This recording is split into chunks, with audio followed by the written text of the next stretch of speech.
Good morning, welcome back to yet another vlog. और सुबह के 11 बजे का टाइम हुआ है। आज वेदर बहुत ही सनी है, मज़ा सा आ गया एकदम। और आज मैंने स्वेटर थोड़ा सा पहना है क्योंकि ठंड थोड़ी सी है, क्योंकि अभी कोविड का कहर जो है थमा नहीं है, जारी है।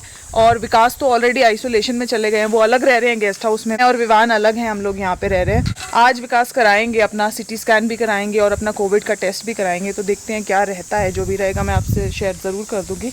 तो हम कहीं बाहर नहीं जा पा रहे हैं और विवान बोर हो रहा है। तो ऐसे में क्या होता है कि idle mind is a devil's workshop, ये कहावत तो आपने सुनी होगी। तो अगर हम खाली बैठे रहते हैं तो हमारे दिमाग में बहुत सारे ख़राब से ख्याल आते रहते हैं और हम डेविलिश हो जाते हैं थोड़े थोड़े। मैंने सोचा विवान के लिए और अपने लिए कुछ तो हम एक्टिविटी करें। तो मैंने डिसाइड किया है कि आज हम 2 गेम्स खेलेंगे। इन गेम्स के लिए कॉइन चाहिए और ग्लास चाहिए। तो ग्लास और कॉइन मैंने ले आए हैं और मैंने सोचा था कि 10 कॉइन्स मुझे कहीं से मिल जाए। और कॉइन ढूंढना घर में इतनी महाभारत थी, कहीं कहीं से मैंने 10 कॉइन इकट्ठा कर लिए हैं।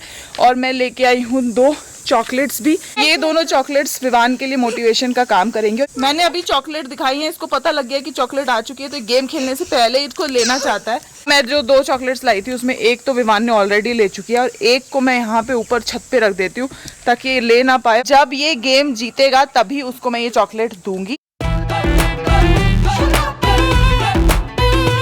जल्दी से अपना ब्लड का ग्लूकोज हाई कर ले, रेडी हो जा। 1 2 3 4 5 6 7 8 9 10। थोड़ी सी और दे यार।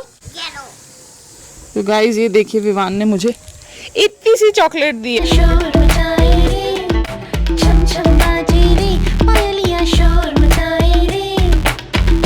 तो चलिए अब हम जल्दी से देख लेते हैं कि हमारा गेम क्या है। गाइस जो हमारा पहला गेम है उसमें हम यूज कर रहे हैं एक ग्लास और 10 कॉइन जो मुझे मिले हैं। तो हमें 1 मीटर के डिस्टेंस से इन कॉइन्स को बैठे बैठे इस ग्लास में डालना है। जिसके ज्यादा कॉइन्स जाएंगे वो जीत जाएगा। क्योंकि विवान मुझसे उम्र में बहुत ज्यादा छोटा है, तो विवान की कच्ची मिट्टी और मेरी पक्की मिट्टी है। मतलब कि पक्की मिट्टी वाला 1 मीटर के डिस्टेंस से डालेगा, कच्ची मिट्टी वाला उसके लगभग आधे या 1/3 डिस्टेंस से डालेगा। तो लेट्स स्टार्ट।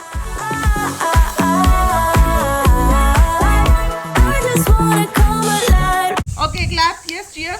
मेरे हाथ में 10 कॉइन्स है और इनको अब मैं 1 बाय 1 डालती हूँ। देखते हैं सबसे ज्यादा किसके जाएंगे। ठीक है, काउंट करना है। 1 2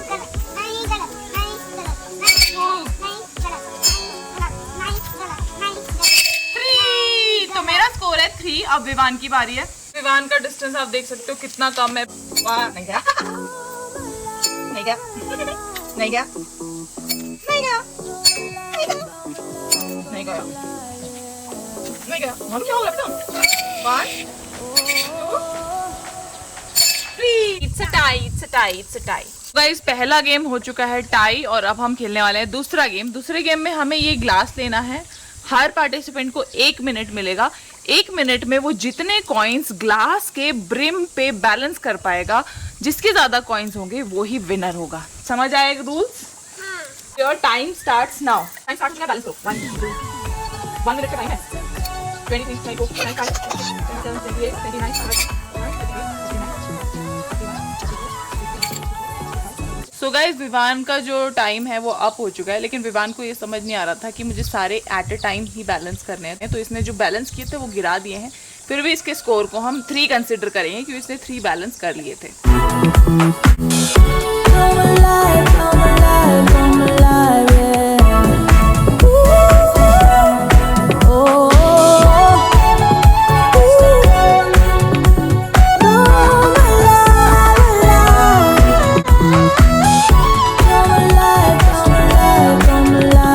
कौन जीता? इसीलिए मम्मा जीती। लेकिन मम्मा जीती मतलब बेबी जीता। मम्मा और बेबी तो एक ही है ना। ताली।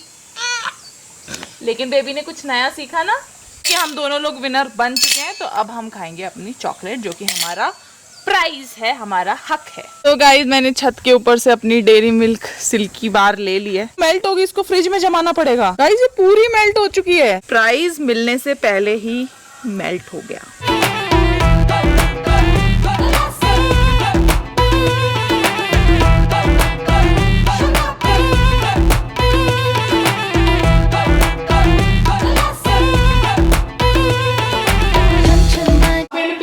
आ गए, क्या दिखाऊं आपको बताओ? चॉकलेट तो वो सन में रखी हुई थी ना, सन को चॉकलेट के ऊपर गुस्सा आया और चॉकलेट बेचारी मर गई। अभी उस चॉकलेट को फ्रिज में रखने से वो जिंदा हो जाएगी। ठीक है गाइस, गेम वगैरह हमारे फिनिश हो चुके हैं और मैं विवान के लिए लंच बना रही हूँ। आज मैं विवान के लंच के लिए बेसन का हलवा बना रही हूँ। आप लोग सोच रहे होंगे कि मैं बार बार हलवा ही क्यों बनाती हूँ, क्योंकि एक्चुअली अभी विकास है नहीं, उनके लिए लंच नहीं बनाना है, तो इसीलिए हलवा बहुत जल्दी बन जाता है और टेस्टी बनता है, इसीलिए मैं हलवा बना रही हूँ।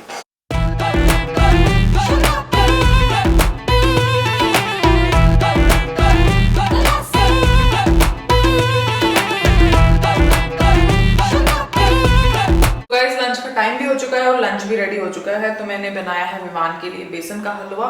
बहुत ज़्यादा है क्वांटिटी में, आधा विवान खाएगा, आधे से ज़्यादा मैं खाऊंगी। और ये दाल चावल है, ये कल रात के भी नहीं है, कल दोपहर के दाल चावल है, लेकिन इतने से बचे हुए थे तो मुझे खाना फेंकना बिल्कुल अच्छा नहीं लगता है। और कोई देने वाला भी नहीं है, मतलब कोई काम पे ही नहीं आ रहा, कोई हेल्पर आ ही नहीं रहा है घर पे, वरना मैं उनको दे देती। लेकिन अभी मुझे खाना है ये। लंच कर लेती हूँ मैं जल्दी से फटाफट और विवान को भी करवा देती हूँ, फिर इसको सुलाना भी है। अभी रात के 8:30 बज रहे हैं और पूरे दिन मैं कैमरा नहीं उठा पाई क्योंकि विवान अपने टाइम पे सोया ही नहीं, और जब वो सोता नहीं है तो वो बहुत इरिटेबल सा हो जाता है। तो जैसे तैसे मैंने उसको खिला पिला के एट लास्ट 5:30 पे सुला दिया था। उसके बाद मुझे भी बहुत नींद आ रही थी, मुझे भी बहुत थकान सी लग रही थी, लेकिन मैं नहीं सोई क्योंकि मुझे लग रहा था कि यार वीडियो की एडिटिंग नहीं हो पाएगी, व्लॉग की एडिटिंग बची हुई है। तो व्लॉग की फिर मैंने एडिटिंग करी और करते करते मुझे 8 बज गए। फिर मुझे भूख लगने लग गई, तो मैंने विकास को फ़ोन किया कि अगर तुम भिजवा सकते हो कुछ खाने का तो भिजवा दो। तो उन्होंने बोला कि चल ठीक है, मैं देखता हूँ क्या भिजवा सकता हूँ। तो उन्हें अभी फाइनली मुझे पिज़्ज़ा भिजवाया है एक। वैसे मेरा पिज़्ज़ा खाने का बिल्कुल मन नहीं था, बट शायद उनकी भी मजबूरी रही होगी कि पिज़्ज़ा ही अवेलेबल है, क्योंकि यहाँ पे मैक्सिमम जो होटल्स हैं जहाँ पे खाना वाना बन रहा था उनका बिल्कुल प्रोडक्शन कम हो गया है, क्योंकि टूरिस्ट आ ही नहीं रहे हैं, बिल्कुल उनका धंधा बिल्कुल ज़ीरो हो चुका है। तो मैं अभी लेके आई थी बाहर, गेट से गेट पे रख के चले गए थे। तो विकास की वैसे टेस्ट आज किया था, उनका नेगेटिव आ गया है, लेकिन फिर भी वो एक एहतियात के तौर पे, क्योंकि विवान को लेके हम बहुत ज़्यादा सीरियस हैं कि विवान को कुछ नहीं होना चाहिए, तो वो 2 दिन अभी और वहीं रहेंगे, क्योंकि ऐसे भी केसेस हो रहे हैं कि टेस्ट नेगेटिव आ रहा है लेकिन डिसीज़ चल रहा है और फिर वो बाद में पता चलता है कि डिसीज़ तो है। क्योंकि रोहतक में भी मेरे mother in law, father in law, जैसे कि मैंने आपको बताया था पिछले ब्लॉग में, उनकी भी तबीयत ख़राब चल रही थी, उनका भी टेस्ट हुआ है। तो फादर इन लॉ पॉजिटिव आ गए हैं और मदर इन लॉ वैसे तो नेगेटिव आई हैं RT-PCR पे, लेकिन उनके चेस्ट में काफ़ी सारे चेंजेस हैं जो कि कोविड की तरफ ही पॉइंट आउट कर रहे हैं, तो उनको भी कोविड केस ही मान के चलेंगे। दोनों आइसोलेटेड हैं अभी घर पे। एकदम से इतनी सारी चीज़ें हो गई हैं, बिल्कुल समझ ही नहीं आ रहा है कि क्या होगा। और मुझे लगता है ये जो आने वाला नेक्स्ट मंथ है बहुत he trying and testing time है, ना सिर्फ हमारे लिए बल्कि आई थिंक पूरे कंट्री के लिए। और ऐसे टाइम में अगर आप हेल्दी हो, अपने घर में हो, अपनी फैमिली के साथ हो और आपकी फैमिली वाले भी सब हेल्दी हैं, तो इससे अच्छा कुछ हो ही नहीं सकता, इससे बड़ी ब्लेसिंग नहीं है। इस टाइम में धंधा, प्रॉफिट, काम वगैरह सब छोड़ दो, बस घर में रहो, सेफ रहो और जितना आता रहे इनकम, थोड़ा बहुत खाने पीने लायक काम चलाओ, चलेगा, लेकिन ज़िंदगी से ऊपर कुछ नहीं है। क्योंकि अब मैंने जो कोविड की पिक्चर है बहुत ही पास से देखनी शुरू करी है, क्योंकि घर में केसेस होने लगे हैं, ऊपर नीचे लेफ्ट राइट हर जगह कोविड केसेस पॉजिटिव आ रहे हैं।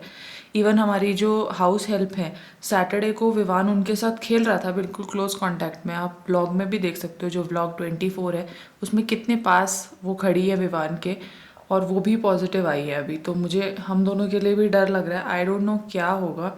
तो इसीलिए मैं तो ये बोलूँगी कि आप बहुत सेफ रहें, घर पे ही रहें, मतलब बाहर निकलते ही हवा में है वायरस, ऐसा लग रहा है हवा में है, कहाँ से आ जाएगा, कैसे आ जाएगा, कुछ पता नहीं है। आने वाला टाइम बहुत ही टेस्टिंग होने वाला है। इस ब्लॉग को मैं यहीं ख़त्म करती हूँ, एक और ब्लॉग में मैं फिर से मिलूँगी, तब तक stay happy, stay healthy and stay productive. Bye bye.